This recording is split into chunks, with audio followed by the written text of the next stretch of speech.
ওই কোথায় গেলে? কি হলো? আদরে গেলে এখন? কোথায় আছিস? সিনাজ যাচ্ছি। এটাও কাছে দিবি।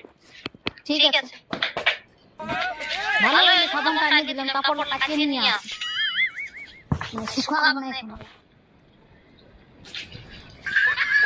কাচিয়ে চান করে।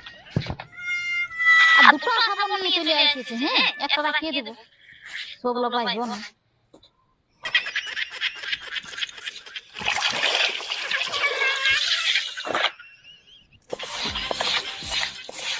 ফের হচ্ছে তো সাবানটা? কি সাবান নিয়ে আইলি ভাই? ফেলে হচ্ছে না বাকি সাবানটা। কই গো শোনা না? কি হলো? আরে দিদা। কি হলো? বল কি সাবান নিয়ে আইলি? ফেলে হচ্ছে না সাবানটা। কে বললে সাবান হবে?